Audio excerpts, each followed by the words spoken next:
So Caitlin Clark plays basketball today. Yeah, she plays basketball today. In probably about 90 minutes after this video goes up. And we're going to be talking about what to really expect from Caitlin Clark in today's game. And I'm going to be real. These games are not that relevant yet. So if you guys have not seen, like according to FIBA, Caitlin Clark is ready, is their thing. But if you look at this group, this is a group where it's like, there are games that just don't matter. As you've seen, like New Zealand are, as far as I'm aware, I just want to check what the FIBA Women's World Rankings are. FIBA Women's World Rankings. I just want to check, because again,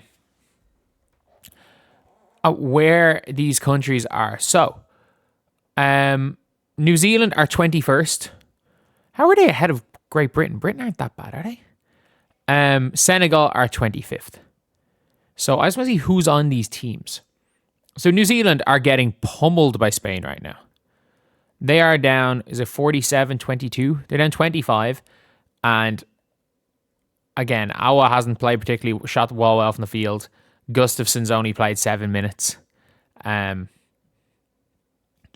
Like, they're rotating their team. So I'm looking through where these players all playing the New Zealand League, which isn't the highest level of league. There's no WNBA players on this New Zealand team.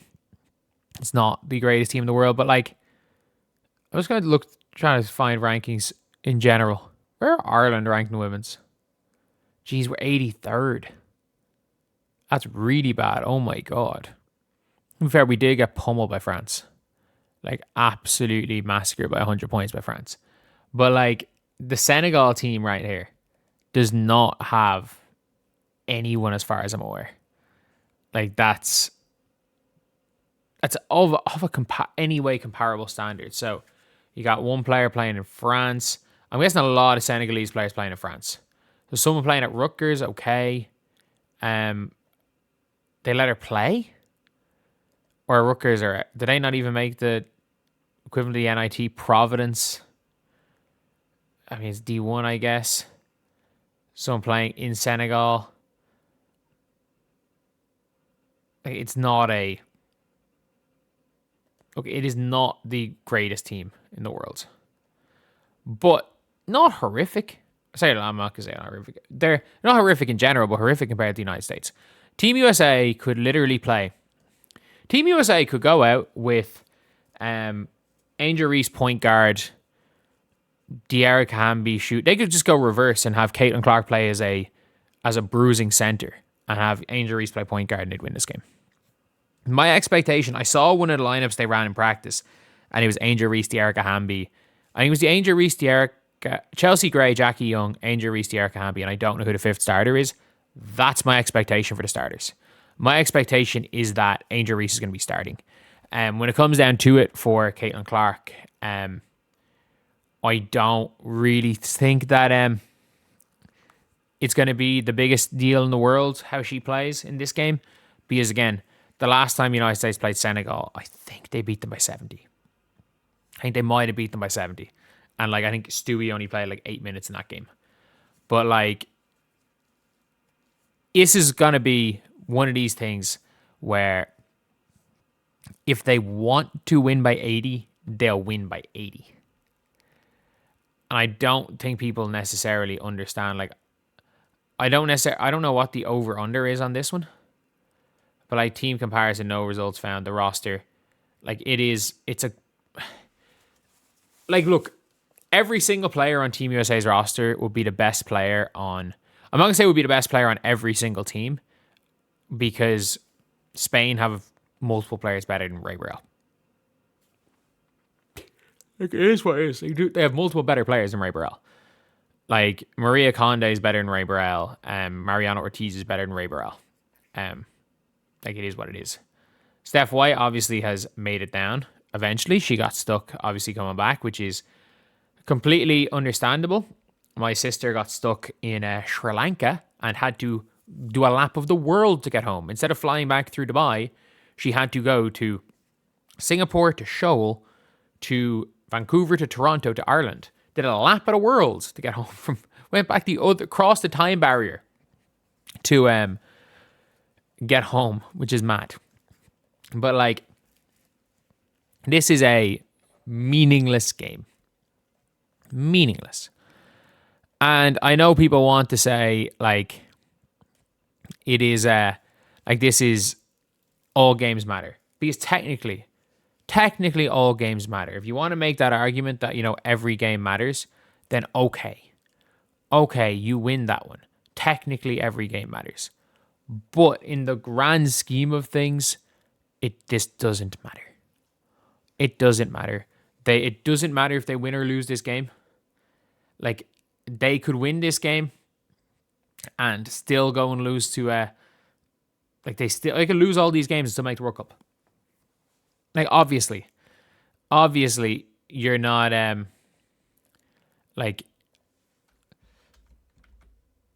it's like, you're not trying to lose these games, and you don't want to come in, especially as a young player, and lose a bunch of games. You want to make a good showing for yourself. But it doesn't matter. It doesn't matter. If Cara Lawson's smart, she's going to do it a Chuck Daly. She's going to pull a Chuck Daly, where it's like, not lose a game intentionally, but like, have you heard Chuck Daly when they play against college kids, the Dream Team? He used like, he didn't play Michael Jordan enough. He used lineups that would never play together, and they lost. And I'm like, you don't try to lose a game, but like, you want one of these to be close. If you're Cara Lawson, you want one of these games to be close. You want. Senegal's not going to be close. New Zealand's not going to be close. Who else is in their group? It's Senegal, New Zealand, Italy. Like, you're looking, there's 6 teams in their group. They play 5 games. Who? Oh, Puerto Rico, sorry. Senegal, New Zealand, Puerto Rico are going to be very easy. Italy, they shouldn't lose to Italy. They might lose to Italy. Like, there is a chance. Oh, so this game is at... Okay, so the Italy-Puerto Rico game is midnight my time. Okay, cool. So then they play Thursday against Puerto Rico. Friday. Then they don't play on Friday. They play Saturday. They play Sunday. They don't play Monday. And then they play Tuesday. 10 p.m. where I will be, ironically, in fact, on Tuesday, 17th of March, I will, by complete chance, watching United States play Awafam, be in Awafam's hometown when I'm live for that game. But like, the expectation is that it's going to be a fielded out game. There's going to be nerves. There's going to be nerves. Like, I mean, I don't expect Caitlin Clark to to be a starter on this team immediately. I don't expect Caitlin Clark to score more than 10 points in this game. Maybe in this game she might. Like, I genuinely don't. Like, I think she might end up... People are joking, they're like, she might not take a shot. Like, Caitlin Clark might not take a shot. And people joked about that, but I'm like, I don't know if... I think she's going to just be that primary facilitator. And I would be really disappointed if Caitlin Clark becomes this, like, off-ball shooting guard, because I don't actually think... Like, she's going to make the team anyway, because, again, of the star power and name, just like Sabrina Ionescu is a guaranteed to make it. But it's like, I don't think she's a better 2-guard than even a Kayla McBride. I don't think she's a better off-ball 2-guard than a lot of these other players. So I'm like, Jesus, 61-29. How's Awa getting on?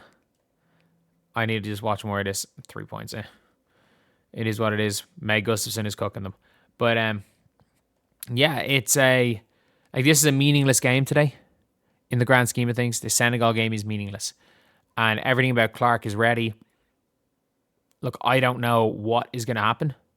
I don't know what way teams are going to go at it. I don't know what way the USA are going to approach this game, but I wouldn't expect too much from Caitlin today.